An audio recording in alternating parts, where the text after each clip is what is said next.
Hello, everyone, and welcome to the new episode of Beyond Mirage. Today, we have with us Shubha Vilas, sir, who is a TEDx speaker, lifestyle coach, storyteller, and a author. He holds a degree in electronic engineering, but his multifaceted interests led him to pursue the specialized field of patent law, post engineering.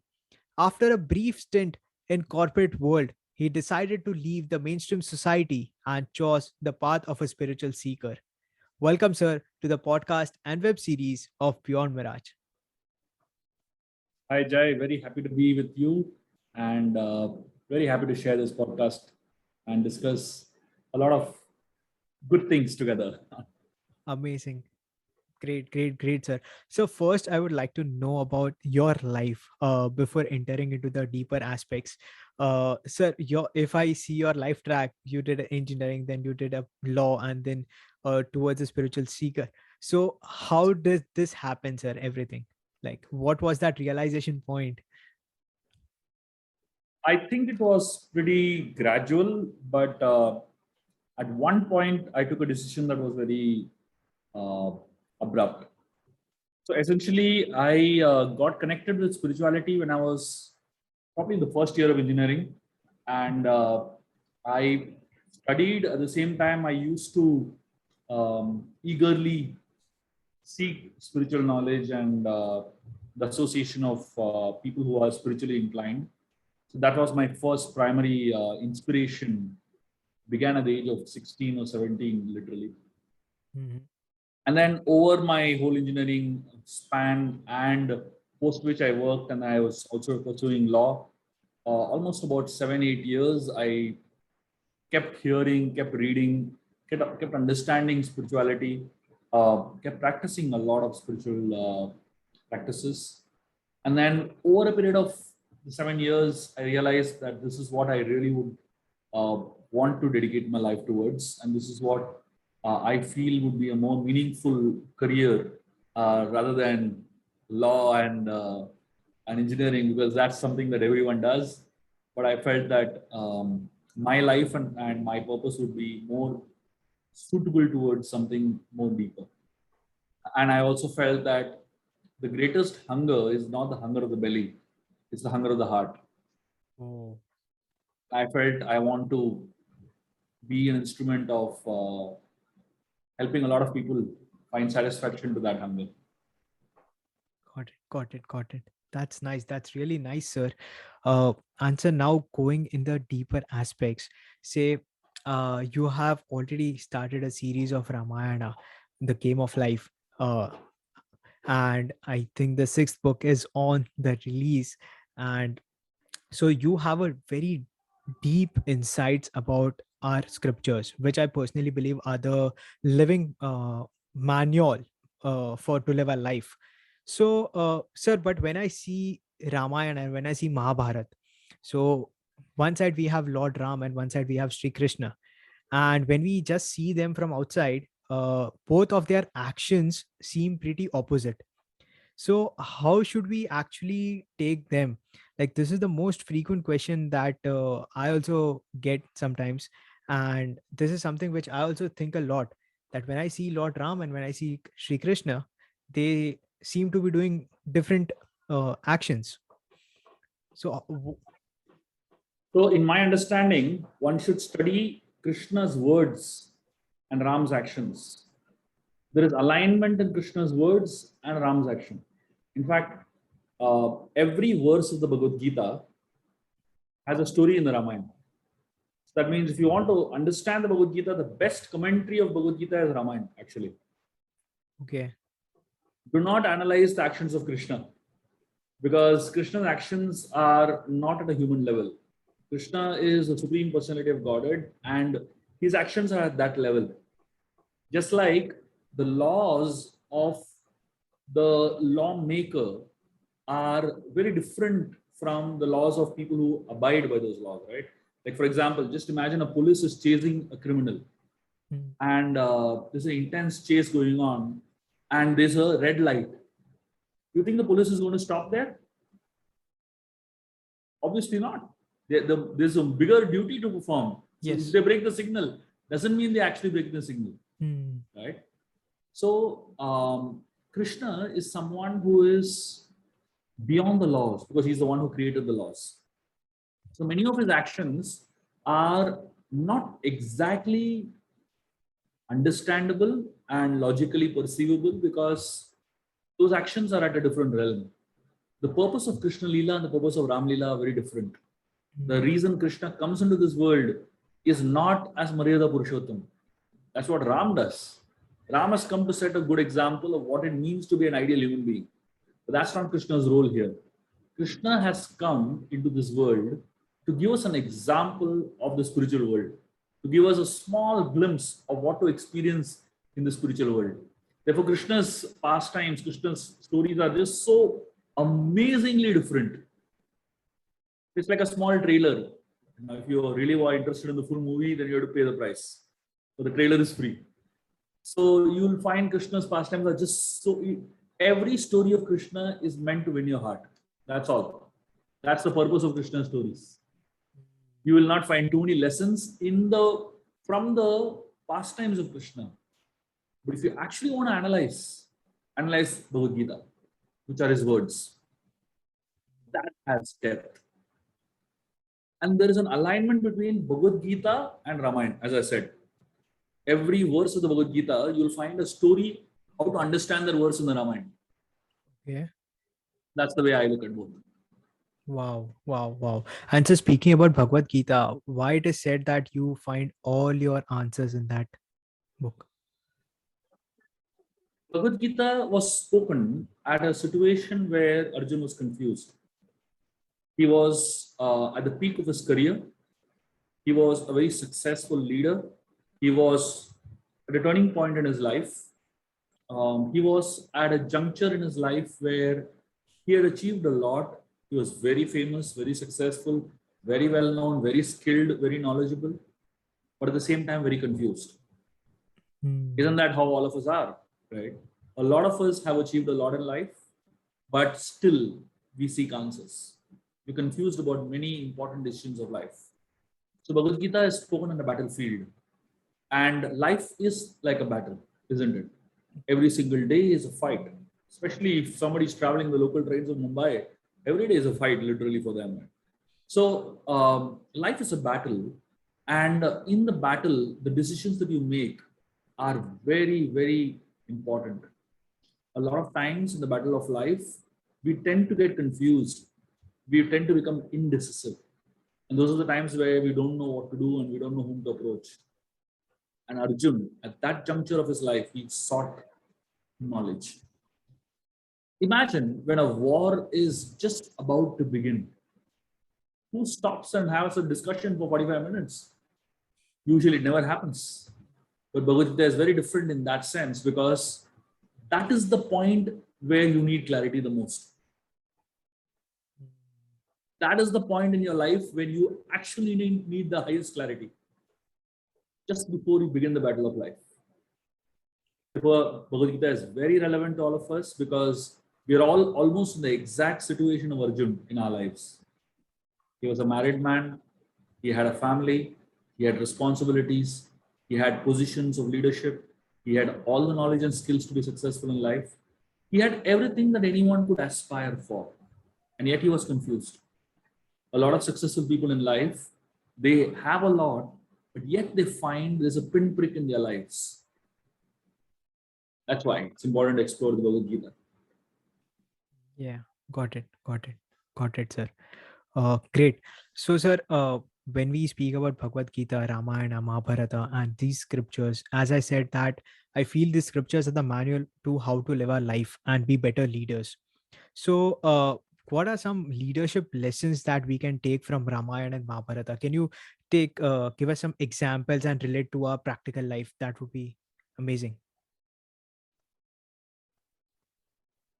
I'm going to share one example from the Ramayana and one example from the Mahabharata to help you understand some aspects of leadership. The Ramayana has an amazing connection with leadership because primarily Ramayana is a book of leadership, and of the many leadership lessons that the Ramayana has, Let me tell you one very interesting one. I'm sure you would have heard of the episode of Shravan Kumar in the Ramayana, right? The young boy who Dashrath killed by mistake. Hmm.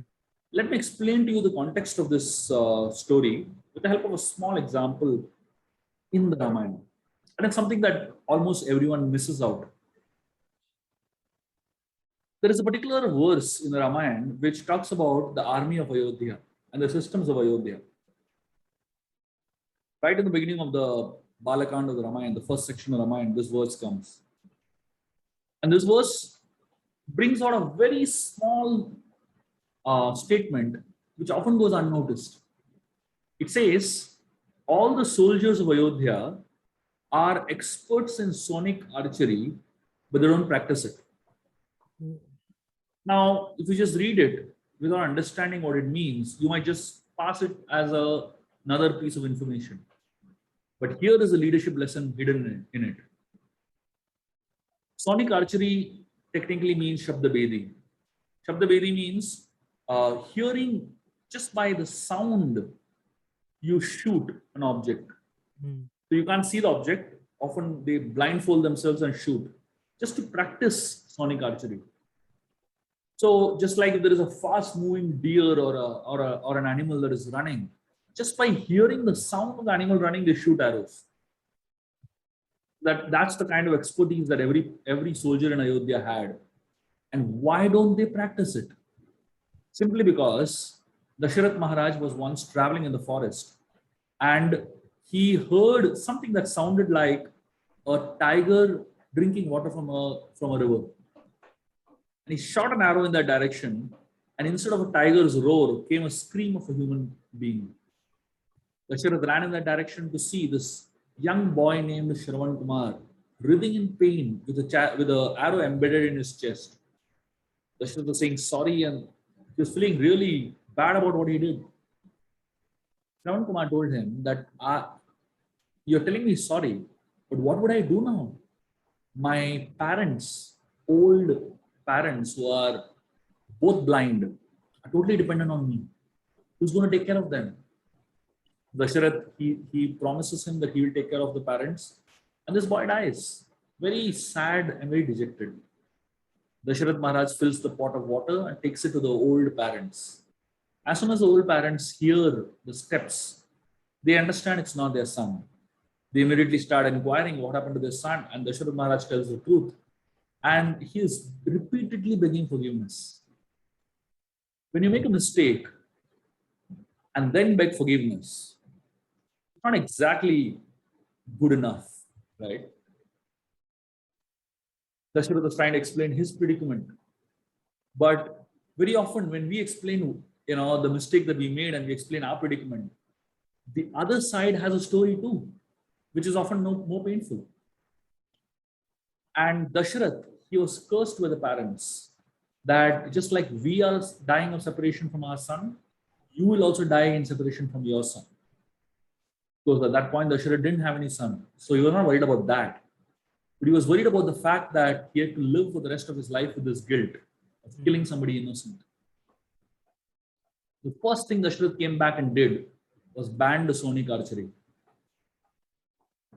And that is why no one in Ayodhya practices Sonic archery, simply because there's a bad experience.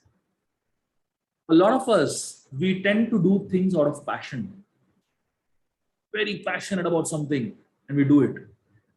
When we are driven by passion, many times we become blind to reasoning. Dasharath, when he shot that arrow that day, he was highly passionate about this idea of Shabda Bedi, of Sonic archery. And any kind of knowledge gives you power. But many times, things that are done out of great passion often blind you from seeing the reality, looking at things with logic and reasoning. That's why Dasharath Maharaj felt that Sonic archery is not a good idea because it pushes you to do things out of passion. And many times, in that drive for doing things out of passion, we completely forget to be logical and reasonable. That's the first lesson that you can learn on leadership. Out of the millions of lessons that are there in the Ramayana, I'll share a lesson from the Mahabharata on leadership. Every leader needs to upgrade himself. When the Pandavas were exiled, they left the palace. They had absolutely nothing with them. But interestingly, though the Pandavas had nothing, they still took with them a group of Brahmanas. And these were sages, very wise people who traveled to the Pandavas everywhere in the forest. Now you might wonder, first of all, they themselves are poor. They don't have anything. They're just begging and eating food, whatever they get. Why are they taking a group of people with them? Yudhishthir always believed in having advisors. He always believed it is important to have wise people around you. Now, obviously, in a palace, they can be called. But how do you find a wise person in the forest, in the middle of a forest? Unless you take someone along with you, right? Right. So there was a sage named Dhaumya who traveled with the Pandavas for the 13 years of their exile. He was with them constantly. And whenever the Pandavas went through situations of confusion and pain and they needed counsel, he was there. There was a particular point of time where Yudhishthir was very, very confused in life. See, the forest life represents uncertainties. Mm. Palace represents certainty. Forest represents everything that is not in your control. The palace represents everything that is in your control. So Duryodhan kicked them out of the palace, sent them to the forest, which means he sent them into a realm of uncertainty. When you are in a realm of uncertainty, there is always bound to be confusions. There was a particular time when Yudhishthir was very confused about what is happening to them, and he was very sad. He sat with Dhaumya that day and he expressed his emotions. He said, I don't think there's any human being who has suffered more than me. He said, I've lost my palace, I've lost my reputation, I lost my kingdom, I've lost all the wealth that I possessed. My wife was stripped in front of an assembly. He said, what else can a man go through? So much. And Yudhishthira was saying, I don't think there's anyone who suffered more than me. When he was expressing like this, Dhaumya spoke. He said, you're wrong. And Dhaumya told Yudhishthira another story, an amazing story of a king named Nala Okay. who suffered more than him. Dhaumya told the entire story of Nala and Damayanti. And when Yudhishthir heard the whole story of Nala Damayanti, he was so shocked hearing that story. And after hearing what Nala went through, he told Dhaumya, I don't think I'm suffering at all. I'm quite good. I'm happy. Everything is fine in my life. Imagine what an impact that story had on Yudhishthir's life. Usually, human beings love self-pity. Mm. They love to feel bad about themselves. They love to think that all the worst things are happening only to them. You know why? Because it allows them to feel bad for themselves. And it allows them to look for sympathy from others. Self-pity is something that every human hankers for. In fact, you keep going and telling everyone, this happened to me. You keep going and telling everyone. And you go and tell everyone the same story of all the bad things that have happened to you. Why? Because the nature of human mind is to seek sympathy from others, to give you justification to yourself that it's okay that I'm in this situation. It's okay, that I'm suffering. So you feel good that someone at least understands that I'm suffering. And you know why we do that? Because we don't want to overcome the suffering and work hard towards success. Because it requires effort to become successful. It requires a lot of effort to stand up when you've fallen down.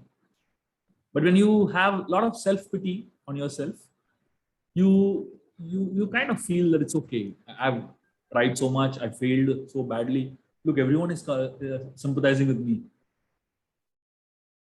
So here, Yudhishthir, when he opened up to Daumya gave him a totally different perspective that shook him to the realities of life. That's why every leader needs an advisor. Yudhishthir, imagine, he was the king of the world, the most successful person, the most charismatic person, the most knowledgeable person. But when, even if you're the most knowledgeable person in the world, when you go through problem, your knowledge doesn't help you. Right. That is why every leader needs an advisor. And it's good if you're not fortunate enough to have advisors that you can carry around with you, like Yudhishthir, at least you should have someone that you can call up, Mm, someone you can reach out to. right. Amazing, amazing, sir. And sir, as you said that you need advisors in your life, and that reminds me of a quote which I had read somewhere. You are the average of the five people you spend the most time with. So, what does our epics have to say about this, and how you should actually choose people or say slash friends in our life? Yeah. The Ramayana has a very interesting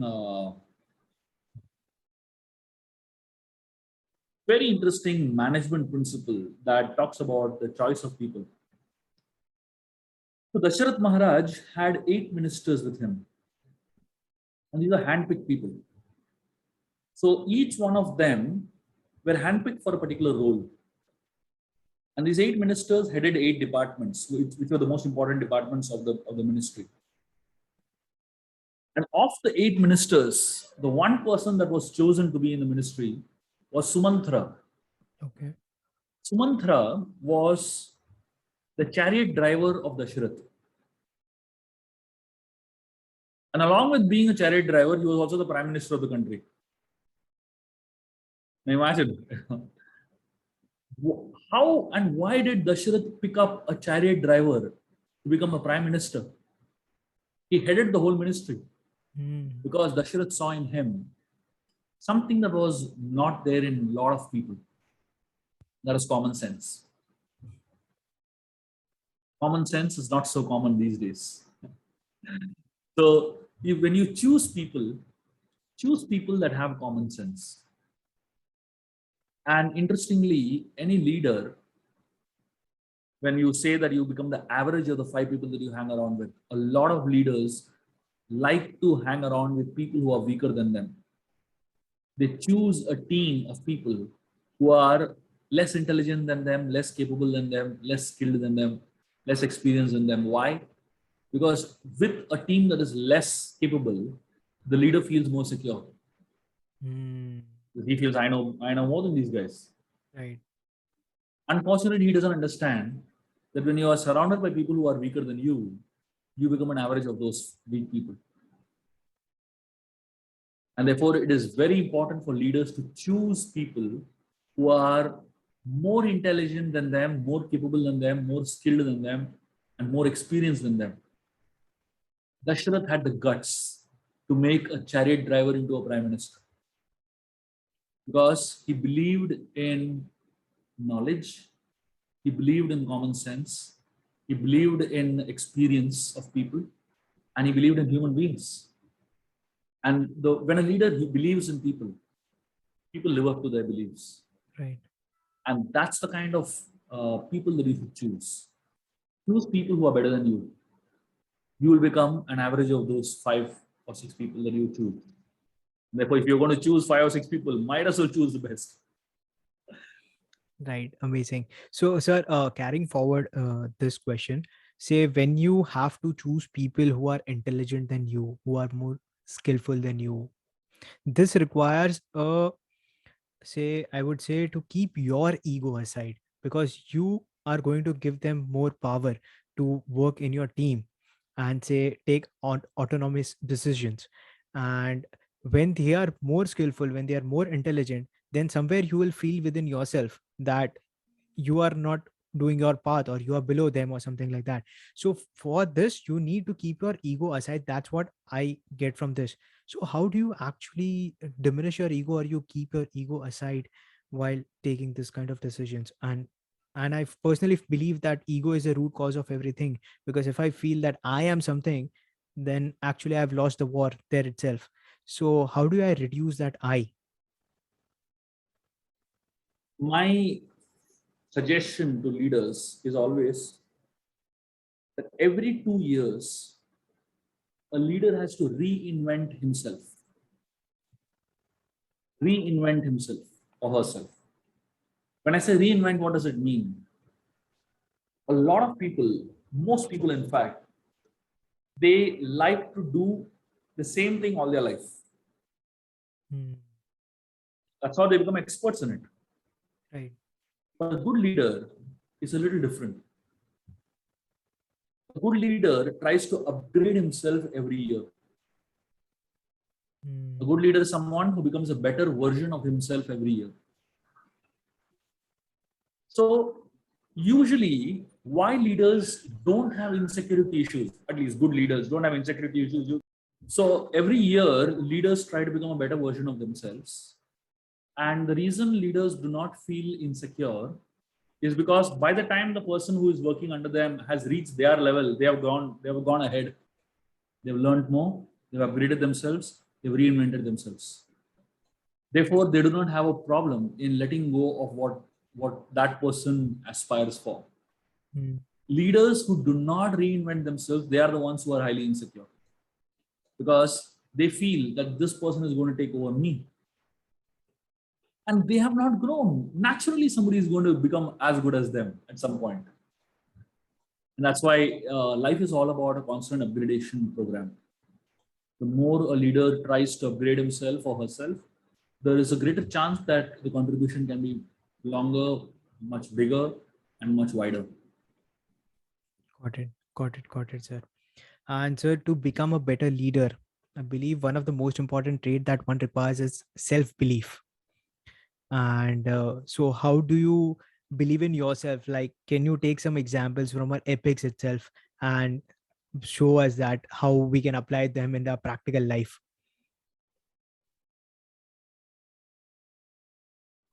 I'm going to discuss a very interesting episode in the Ramayana that talks about self belief in a very powerful way. When the monkeys were on the shore of the Indian Ocean in search of Mother Sita, at that point the discussion was who is going to cross the ocean. It's an 800-mile ocean to cross, and all the Vanaras they were discussing among themselves what is each one's personal best capacity. Hmm. Somebody said I can do 10 miles, somebody said I can do 20 miles, somebody said I can do 50 miles, somebody said I can do 100 miles, someone said I can do 500 miles. And finally, Angad, one of them said I can do 800 miles. But finally, he said, I don't think I can come back. I'm confident of going, but I don't know if I can come back. So everyone was very dejected and disappointed. At that time, Jambavan, who was the leader among them, he saw that Hanuman hadn't spoken at all. Jambavan goes up to Hanuman and he asks him, uh, he, he, he sits with him and begins to remind Hanuman of his powers. And as Hanuman remembers his powers, he starts growing and he becomes huge at some point. And then he rushes up a mountain. In 3 steps, he climbs the Mahendra Parvat and stands on top of the Mahendra Parvat and roaring like a lion. And he's declaring that he can cross the ocean in one leap and he can do this. And he really speaks a lot at that point. In fact, he says, I can get the whole of Lanka with me if I don't find Sita. So that one juncture, that one story is something that talks a lot about self-belief. So I'm not going to get into the story, but I'm going to analyze that story and the thoughts and the concept behind it of Yeah. self-belief. While Jambavan, while all the leaders, or all the monkeys were speaking about their own best capacity, why didn't Hanuman speak? Because according to him, that question was wrong. The Okay. question, how much can you do? How much can you do? Was a wrong question according to him. Because Hanuman felt, it's not about me. It's not about my capacity. It's about how much Ram can do through me. Oh. Hanuman felt that he is like an arrow. So how far an arrow can go doesn't depend on the arrow, does it? No. It depends on the person who's shooting the arrow. So Hanuman felt himself to be like an arrow, like an instrument in the hands of Ram. And how far Ram can shoot the arrow, that's not Hanuman's prerogative to answer, isn't it? See, if Ram can shoot the arrow across the universe, Hanuman can go across the universe. A lot of times, self-belief, most people think it comes from one's own ability. While that is partially true, that's not completely true. Because a lot of what we can do, it's not about us at all. It's not exactly in our hand. A lot of what we can do depends on higher powers. Recognition of the fact that there is something beyond me that works through me is the complete understanding of self-belief. When I think that I am doing everything, the burden of doing is on me. But when I believe strongly that I'm guided to do many things, I'm not burdened, but I feel grateful to be able to do a lot of things. So good leaders are those who are grateful for their ability to contribute. Proud leaders are those who become very arrogant, thinking that I am doing everything. Without me, nothing can exist. The reality is, many times in an organization, the biggest um flaw or the biggest shortcoming in an organization is we ourselves. If you're not there, the organization might do better than when we are there. So if many leaders just lose the illusion that without me nothing can happen, actually a lot of things can happen. And the more interesting thing is how the Vanaras reacted to Hanuman's transformation. See, Hanuman was one of them. He traveled with them for the last 2 months. He's been every single day with them. And he's been doing exactly what all of them are doing. But suddenly now, in a matter of few minutes, from a normal Vanara, Hanuman has become a superhero. How did the Vanaras react to it? How do the Vanaras react to the fact that one of them has become a superhero? They cheered, they clapped, they were so happy. They actually told Hanuman, "We are so happy that you are going to do it." And they were praying for his success. Celebrating success of others is very important. As much important Hanuman is to the Ramayana, as much important Hanuman's transformation is to the Ramayana, that much is the encouragement of his peers. Because your self-belief is often triggered by the belief that others have in you.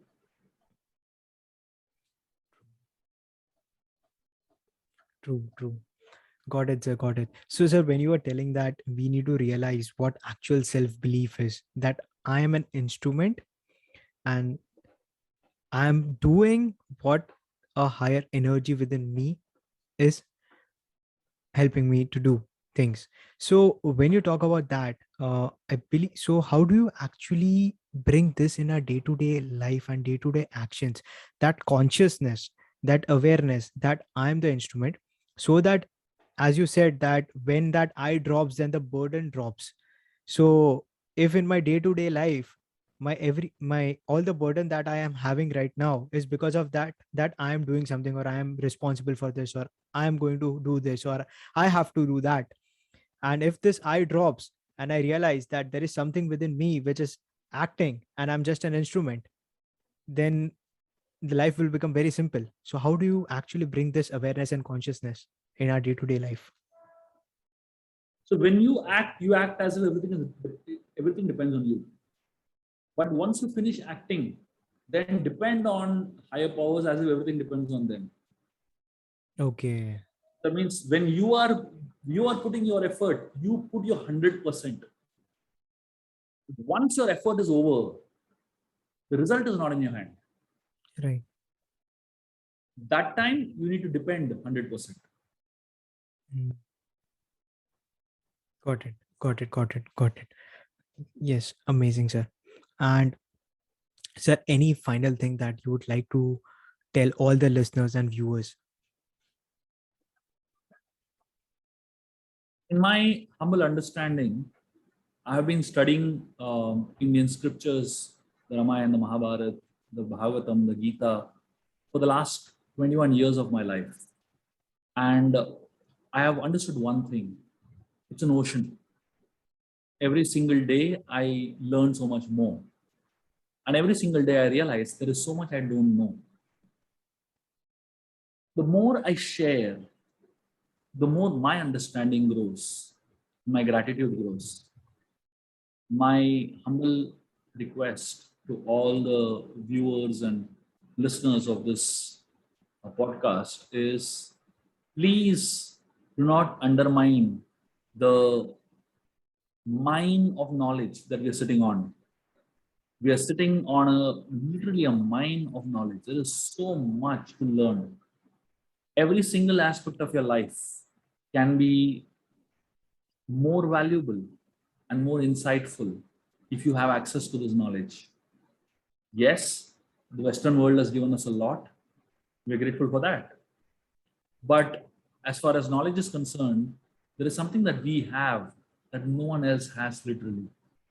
And it is our duty to first learn it ourselves and then share it to the world. So, my humble request to all the viewers and listeners is that please put an effort in reading the Ramayana, the Mahabharata, the Gita, the Bhagavatam, and learn as much as possible. I've tried my best to make the Ramayana very relevant and easily relatable to a common man by writing the series called Ramayana, the Game of Life. Every book in the series is one kand of the Ramayana. And every book has hundreds of lessons that you can apply in your life directly from the story of the Ramayana. So please go through these books. And these books are not just good storybooks, and they are not at all for a one time read. A lot of readers that have been reading my books have been telling me that they just keep it as a lifetime companion. So I would highly urge you all to get a set of these 6 books, which are extremely useful at every phase of your life. And you'll realize that these are the best self-help books that you can ever want in your life. Everything that you need to know about life and how to live it is based on the Ramayana and the Mahabharata. There's another book called Open-Eyed Meditations that I've written. It's a book that every Indian should read. It will make you proud. It will make you proud of being born in this great land. This book has 64 chapters. Each chapter talks about one aspect of life seen through the lens of Ramayana and Mahabharata. And there's a lot of wisdom hidden in these pages. So I've dedicated my life to share this knowledge with the world. And if some of you all are inspired by what you heard, I'm sure you'll be very inspired by what you read. Thank you very much.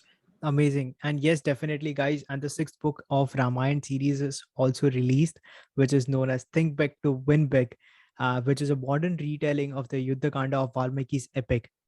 And this book actually highlights the efforts of various creatures who, irrespective of their size, stature, or abilities, succeeded in helping Lord Ram rescue Sita Ma from Lanka. And as Sir said, these are not just stories, these are practical life lessons. And when we talked about self belief, I think this book is the one which you need to read for self belief and to be a better leader. So I hope, guys, that you guys check these books out, and I will be linking all the sir's handle below, so do check his profile out. And if you guys need any help, then I'm sure that I can help you get in connect with sir also. He's a very humble human being, and I hope you guys enjoyed this episode. Thank you. And thank you Thank so you. much, sir, for doing this episode with me. And I think a lot of leadership lessons and management lessons that we have received this time, which stories we didn't analyze as much as you have analyzed it. Like, I didn't know that that small incident could give me this big life lesson. So thank you so much, sir, for sharing that wisdom with us. Thank you.